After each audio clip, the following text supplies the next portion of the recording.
Hey y'all, how y'all doing? It's your girl So Fab, and this is another episode and installment of The Plug, your favorite entrepreneur's favorite spot to be. Okay, and today we have no other than the absolute gorgeous Jacquin Long from Long Lasting Lyfe, who is joining us today. And Miss Jacquin here, listen, she's coming with some accolades. She got things, in front of her name. She is that girl. So, for those who don't know who Jacquin Long is, I want you guys to welcome her to the show appropriately. Be good to her. She's now a new cousin of the show. But before we jump into it, just checking in. How are you doing, Love Bug? How's your heart, mind, and spirit? I'm good. I'm good. Thank you for having me. I'm good. Of course, of course. So, Cousin? yes, everybody who comes onto the plug is a cousin. You are officially a part of the TDS family. Okay. So cookouts, we want the invite. Okay. Got you. So, quick question. So, for someone who is just meeting you, this is the first time that they're coming across you. What is the most important thing that you want them to know? And then how did that ultimately lead you into entrepreneurship?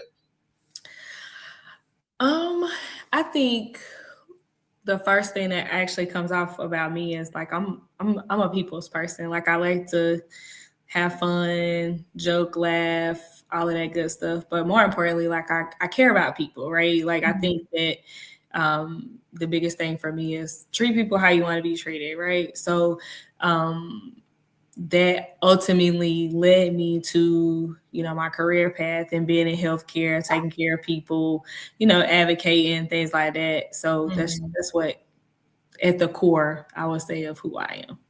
You definitely have to be a very special person to be in healthcare. So we thank you for being that person and, for being a woman of color advocating for, us in those spaces, because that's extremely important.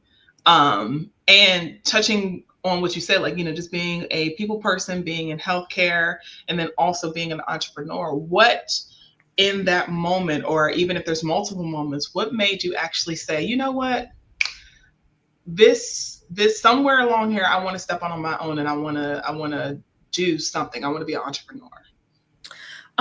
So for me, I've been in healthcare since 2007. And I was in high school, started off like, and they started from the bottom, now we're here type Yes. But more importantly, like my grandmother had like a stroke. I was in middle school, and she had a physical therapist come out to her house a couple times a week. And so I saw her get better. So then that's when I was just like, oh, I want to do, sports medicine, rehab, therapy, all of those things. So that's kind of what led me to actually just starting there. But during COVID, I had a lot of family members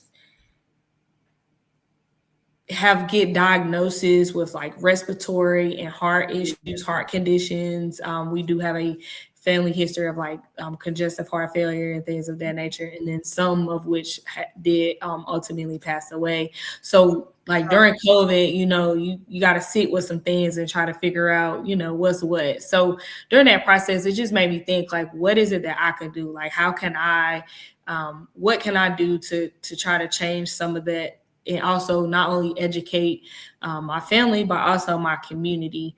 And so we started the CPR in November of 2022.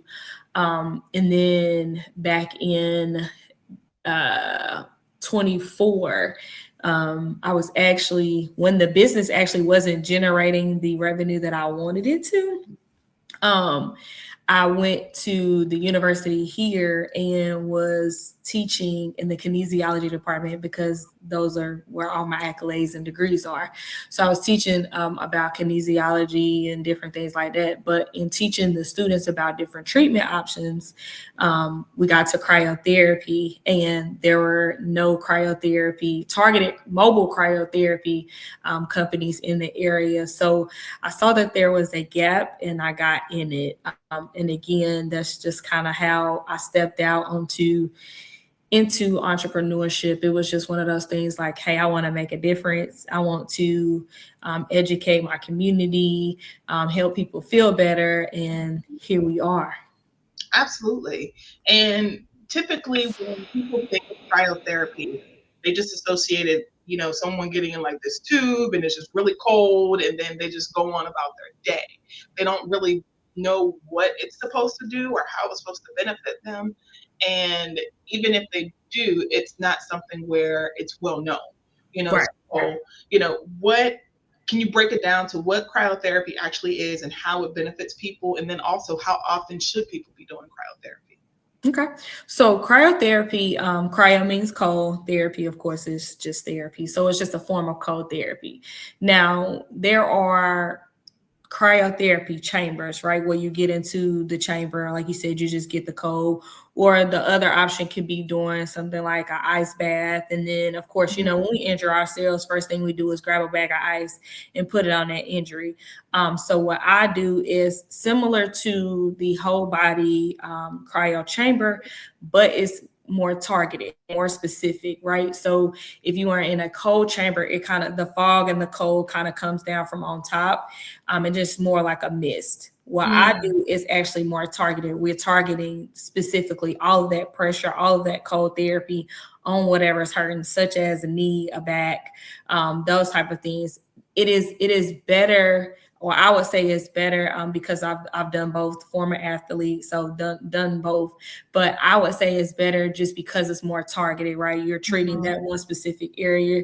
You're getting deeper into the muscles, the tissues, the bones. One, to help with like any pain that you could be having or any type of inflammation. Same science behind it when we're doing ice, but it's more of a colder, controlled temperature to help with that rehab and pain control process. So how does it work in tandem with physical therapy? Would you recommend the two kind of work hand in hand, especially if someone's suffering an injury?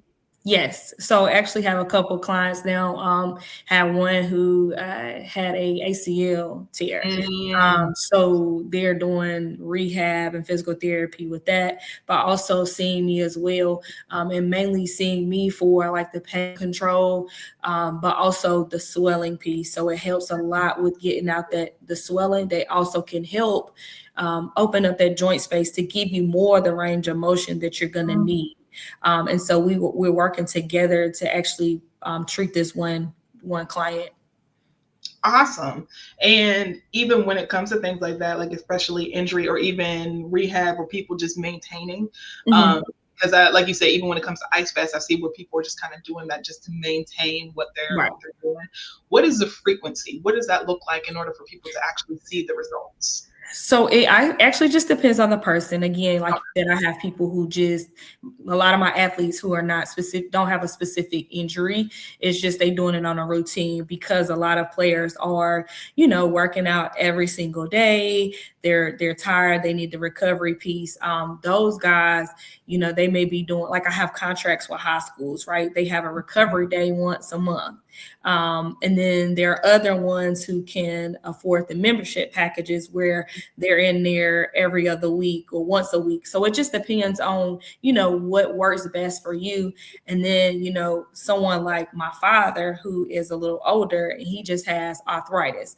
He sees me every 4 to 6 weeks. He'll call and say, "Bring your tank," and I'm like, "Okay, Dad, I'm on the way." So it just depends on the person, where you are, what your goals are, and that's the beauty of it as well. Is when you are, you're dealing with us, is we have those conversations. Is not that I'm just coming to you spraying this cold on your knee, back, or whatever. Like, we have conversations. We talk about medical history. We work through what are your goals, what are you trying to accomplish, those type of things. So it's more than just we just doing treatments. We talking about what your needs are as well. So I mean, in some places you just go stand in a chamber and you're going out the door. So you're not really, might not be addressing your root cause of what you really need. Exactly. And then given what you do, and I've even seen where some people have like those, they almost look like long, like compression socks slash, I don't even know what they call them, but they put them on their feet for circulation, and they'll say like they're cold. How do you essentially say like, well, this is what I do and that's what this does? So I do have those as well. So they're called Normatec compression sleeves. So we actually, you can combine them again, figuring out what your needs are, what are your daily activities look like, and if you do need those. And so again, those help with like it's more of a massage. So if you have something like you need some recovery. So we may do some cryotherapy to your lower legs, put that Normatec sleeve on. You've gotten the cold there. You started that process, and then you get in the massage, and then you get in the blood flowing. Blood flow has nutrients. Start your healing process to kind of get you where you want to be. So again, it's multiple things that we do, but it's different. But it's different types of therapy, and we can combine or tailor it to the client. Understood. And then that brings me to my next question. Your ideal client. I've heard you mention athletes, but who or what would you say, like, this is exactly who my business is for, and this is what I built it for? So essentially I built my business for anyone who is, I guess, in pain, right? So they could be or an active individual, someone who wants to continue their quality of life, that whatever that looks like. So if you are an elderly person who has arthritis and you want to address some back pain, we can do that. If you're an athlete and you want to help decrease your risk for injuries and you just want to recover, we can do that as well. And then again, as we all still offer the CPR and classes as well. So, if you are interested in learning and helping, respond in an emergency, that is our client as well. So we have two different services that we can actually, go from there. And again, like, it's more so like with the cryo, like we have cryotherapy, we have like people who have surgeries, and then they have a swelling issue and things like that. So we address pretty much a whole gamut of clients. And so we just go from there. I know that's right. So then when it comes to cryotherapy, because just as well as anybody else knows, working in the medical field, is that a lot of it is about knowledge and education. And if you don't get that, people don't know any better. So what are some of the biggest misconceptions that you've heard, while you are growing your business or even just going through this journey of entrepreneurship, where you're just like, no, that is not even what we do over here. Like, come on, you tripping.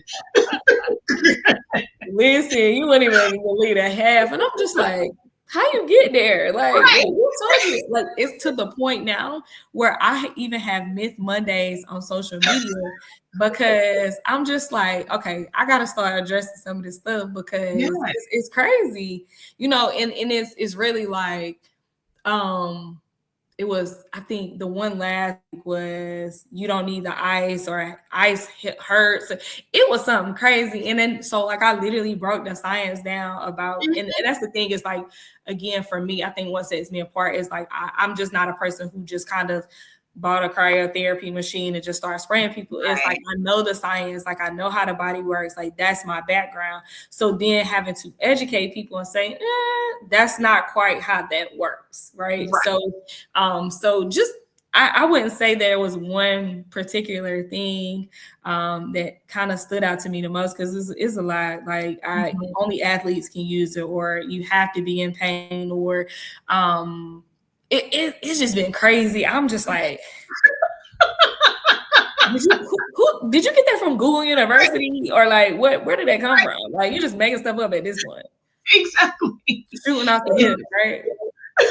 What makes you feel why some people may be hesitant? Do you feel like it's a lack of knowledge and just just not really understanding? For sure. Definitely a lack of knowledge.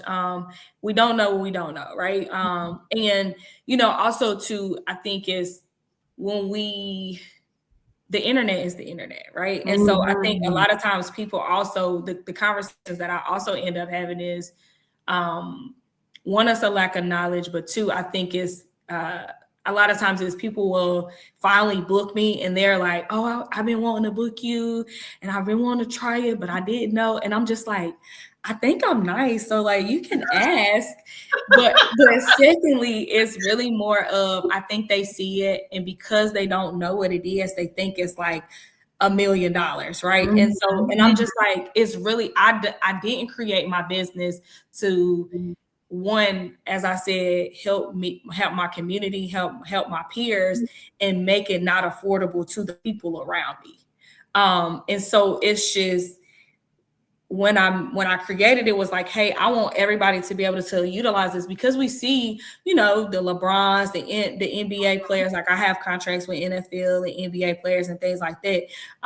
And so I think they think like, oh, if she's offering their service to them, like I can't afford that. Right. But that's not the case. It's literally I make everything affordable for everybody because again, essentially I want everybody to, live their best life and be great and do it the best way they know how. Absolutely. Absolutely. And the one thing that I do want to ask you, because you juggle multiple things, how do you ensure that you just stay focused on the goal of like, I got to make sure that my business, my baby, something that started from, an experience that I had with my family is still something that I'm caring about and that I'm handling it gently and ensuring that it's successful? I think for me, just kind of it goes back to my values is just figuring out what's important to me, right? As long as I'm, staying focused, but also just giving time to step back and just kind of be in the moment, right? Like also just not getting so caught up with like all of the moving pieces with entrepreneurship, like like it's a lot of hats that we have to wear.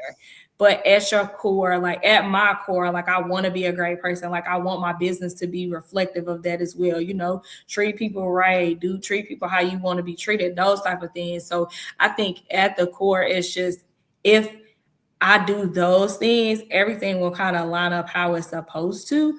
And just I get sidetracked with like, oh, I want to be here, but just like being focused on the goal of having a business, helping my community, helping people feel better, educating, and just letting people know like, hey, these services are accessible to you. And it doesn't mean that you got to break the bank to do so. Absolutely. And, when you are thinking about, other people who are in this entrepreneurial journey and just trying to figure things out, what would you say if you're talking to others? What's one pro of, man, I love it here. I love this space. I love being an entrepreneur. And then what's one con when you're like, man, if only y'all knew what I'm going through. Get one of those? No, just like I think the pro is for me, it's the reward, right? So when I have clients who have been in pain or someone who wants to achieve a goal. So for example, right, I'll give you an example. One of the guys that I've seen a couple of times, he's had some back issues. Fell off a building in the military. Like it was bad, right? Doesn't want to do the back surgery, but I've treated him a couple of times and I checked him on the other day. He was like, I'm not having any pain. I'm back in the gym. I've lost 25 pounds. Like I feel better. Yeah. And so the reward for me and the pro is that, being able to see how, what I'm doing is making a difference in people's lives. But also I think for the other end of the spectrum of the kind of the entrepreneurship is, I think it's, I would say probably I gotta pick one. No, I'm joking. You got more than one. That's fine. I think it's one. I would say just wearing so many hats, right? Trying to keep it all together. I think more specifically for me because like there is not another business who. It's like mine, right? We do the cryotherapy and we do the CPR training, right? So not having the blueprint or the roadmap to say, this is what you do, this is how you be successful, and this is how you get there. So just trying to figure it all out as I go, I think is one of the biggest things. And then two, I would say the time management for Mhm. me is, again, you got to post the reels, you got to do the service, you got to check the emails, you got like all of the things that, and even if you hire people and say, can you take care of this? It's not their baby. It's not their business. So it's just one of those things where it's just like, and I'm not a micromanager, but I want things done a specific Exactly. way. So I Yeah. think I would say those two things would be my cons. And very realistic cons. I mean, because though that's one thing that we have had as a common denominator among entrepreneurs that we have interviewed of just you have to be all facets of your business, and it can get exhausting. Like you said, from the social media, from the contacts, from the networking, from actually working the actual business and things like that. It can get tough. It can get lonely. And you can suffer from burnout. And being a medical professional, all too well about burnout, functional depression, and things like that. So how do you, especially someone who takes care of other people, how do you take care of yourself physically and mentally? So the burnout is real, okay? Yes. But Yes. I was actually in a space last year where burnout was real and I didn't even know it, right? So it's just like head down, get it done, like let's get to it. But then my body was just like shut down. And so I have been more strategic and more intentional about doing like self-care days, right? Mm, So Monday, I try to do it on Mondays. It's like go get them after work, of course, or Sundays or Mondays is do the self-care days, go to church, got to get the word in to start the week off. But doing maybe like a facial or a massage or get my feet done, like that type of stuff. But also trying to also intentionally block out some time on the schedule at least once a month, like, and that I'm not working every single day or every weekend, that type of stuff. But just being intentional about trying to do the self-care days to get myself together, because I can't, like you said, if I'm taking care of somebody, I need to be taken care of as well. So absolutely. yeah. Absolutely. Which leads me to my next question of community.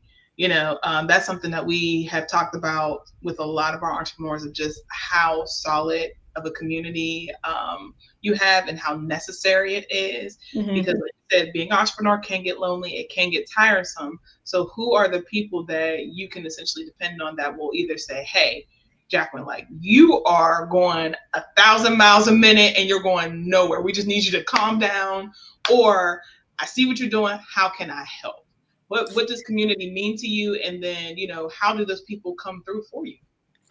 So when I would say some of my line sisters, Mm. those are they're my dogs. They shut me down. Like they like give me your phone. Turn like and they literally are those people who are did you eat today? Like Mm. that's one. But secondly, I have a couple best friends. They are those people as well. It's just like how can we assist? But I think top tier, more importantly, is my dad. Like my Mm. dad, he's that person that's just like sit it down.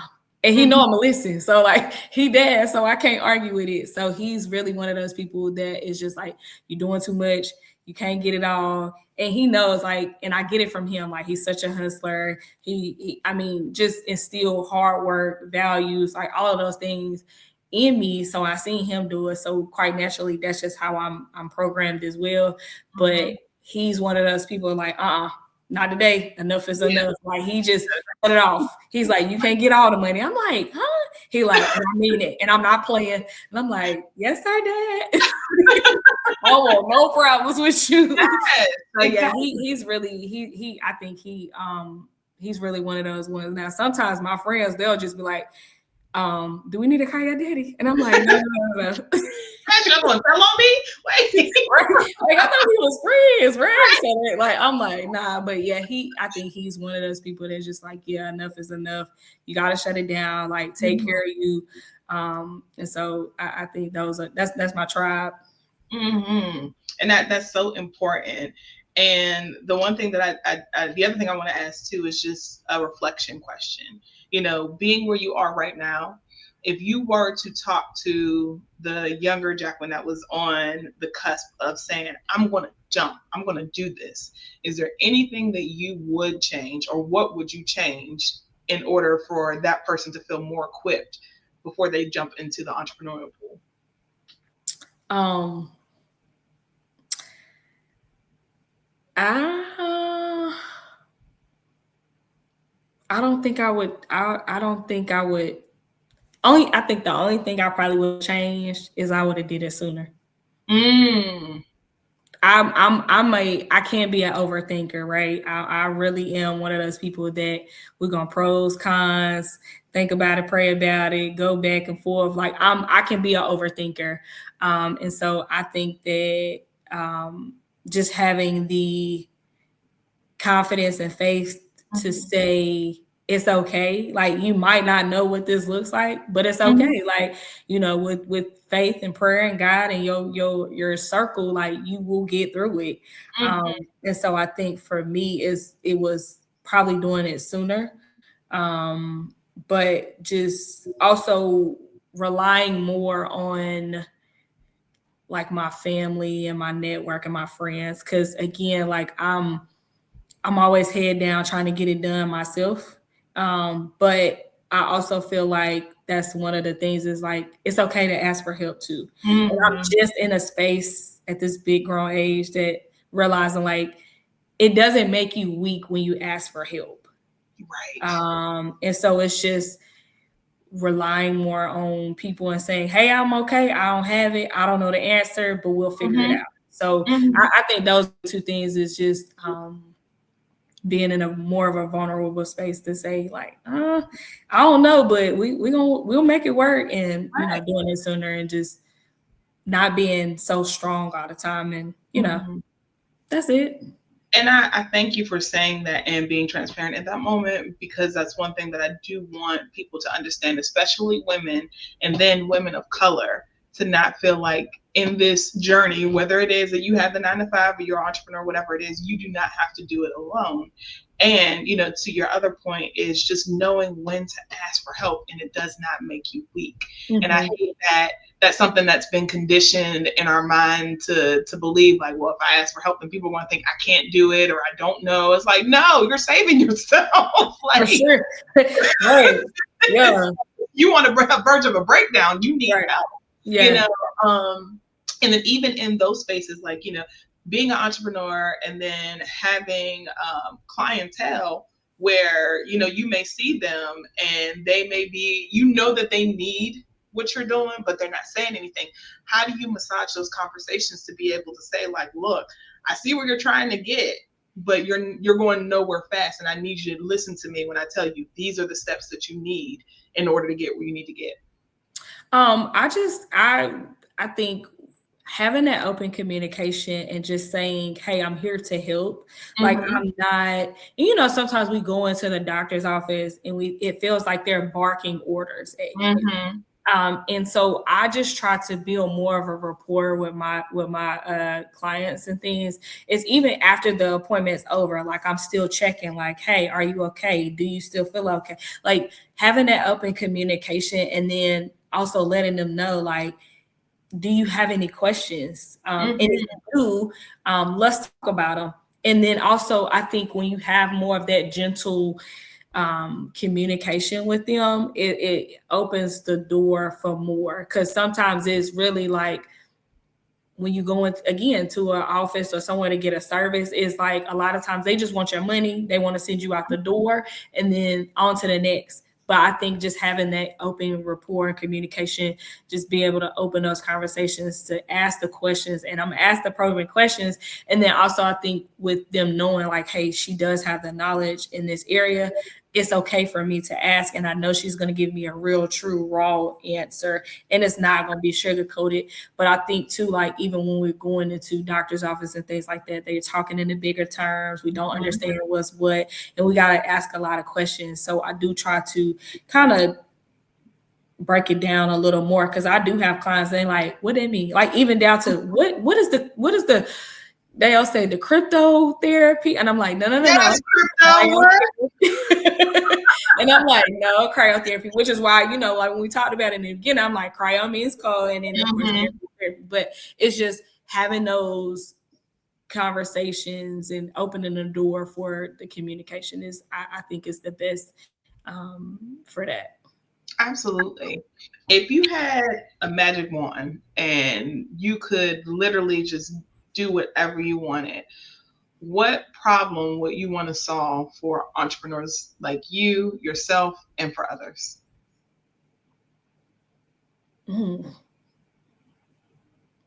I'll make us all a million. I'm just joking. Listen. Listen, yes.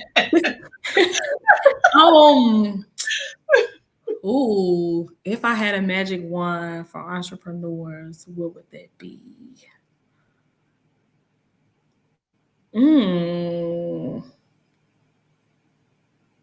I don't know. I think for me, a magic wand would be a roadmap.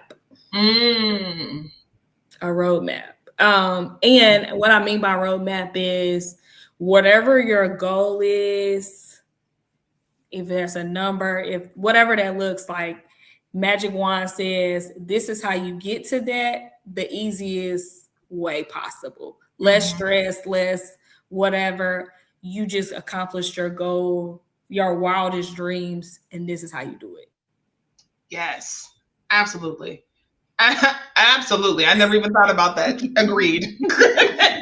Help us out. Yeah, like even if it means like, okay, get this person to do the content, get this person to do the, like, that's what I mean by like having all of the pieces to say this is how you are successful in your entrepreneur journey.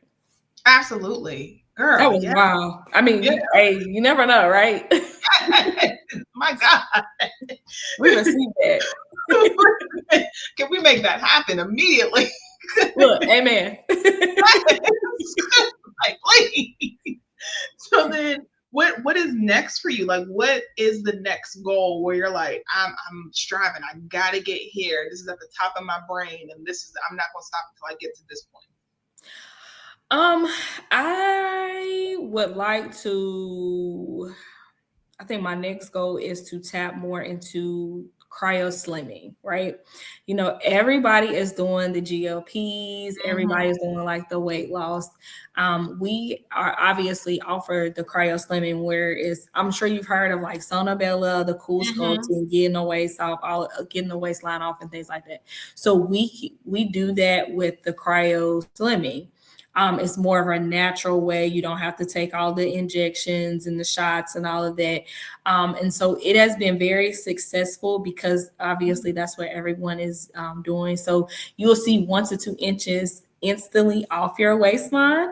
And so I want to do more of broadening that service as well, because right now everybody is just on the GLPs and things like that, but doing this is more of a natural way. Your body, so what it is more specifically, of course, we talked about the carb is cold, right? So you cool down your abdomen, thighs, wherever you want to lose the specific weight, you cool it down, your body targets it, you speed up the metabolism there, and in turn, you burning off the fat.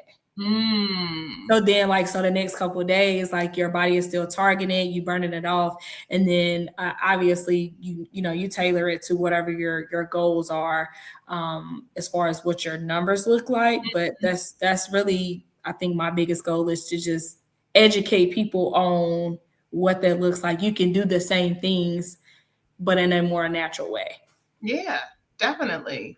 Are you considering possibly like getting another you? Because I mean, there's only so much you can do. So I have now relinquished the CPR and first aid courses to my sister. She is she's a scientist, but on the weekends and afternoons, I got her doing classes and things like that. So I don't have to do stand in the classroom all day and teach. So that's her. So I did duplicate myself there. Okay, good. So we look, baby steps, right? At first I was doing it all. I was like, it ain't enough hours in a day. No. So, yeah, so like that's when my dad was like, sit it down or figure it out. I was like, okay. He was like, your sister needs some help. Can you help her out? And I'm like, you know what? Let's do that. Please help me. Help me. Help me help you. So, absolutely. So yes, that is the goal, is to duplicate myself eventually, because I do, again, I work in the corporate world as well. So I just want to, manage my business, make sure that it is running correctly, have someone doing the hands-on service. I like networking, I like talking to people. So of course I will kind of continue to do that part, but just the hands-on service piece of it, I would like to eventually duplicate myself, but got to get there first. Yes, absolutely. So that's the goal. That's the other goal, is to get there. Like, oh, and now it's time. I know that's right. So then, what is one piece of advice that you would want to share with other entrepreneurs? Stay focused. Hey. Stay focused. Don't panic. Remember your why. Yes, remember your why is so important. So important. Hey, because that why started to get a little gray down through the days. You're like, do I really want to do this? Right. Nobody told me it was gonna be days like this. Yeah, listen, because it's hard. It's hard, but like you said, remember your why. Yeah, it's not for the weak. Not at all. Goodness. Okay. And before we get up out of here, number one, let everyone know how they can find you. And then two, go ahead and plug another business that should be interviewed next. Okay. I should have been prepared for the plug the next person, because we cousins. We gotta bring everybody to the cookout. Come on. Okay, so you can find me on our website, of course, is Long Lasting Lyfe, which is lyfe.com. And then same for social media. Instagram is Long Lasting LYFE_. And then for Facebook, it's the same. Snapchat, TikTok, all of the things. Yeah, we're on all of it. LinkedIn. All of the things. Right. Can't find somebody that don't want to be found. I want to be found. Okay. Hello. I appreciate you, cousin. For those of you out here who are watching, please make sure you support. That's the only way that our entrepreneurs can continue to thrive, is by getting the support from the community. So let's make sure that we are doing our part by at least making sure that we share or like or follow, whatever. But what we love for you to do is be able to patronize these people, because everybody got bills at the end of the day, honey. Everybody got bills. The bills is really, and the math don't math. Listen. And the last thing that we want to see or hear about is that another small business, has had to close due to lack of support. So let's not do that. Let's continue to support. Let's stand behind these businesses and make sure that they live to see another year, 2 years, 10 years, whatever have you.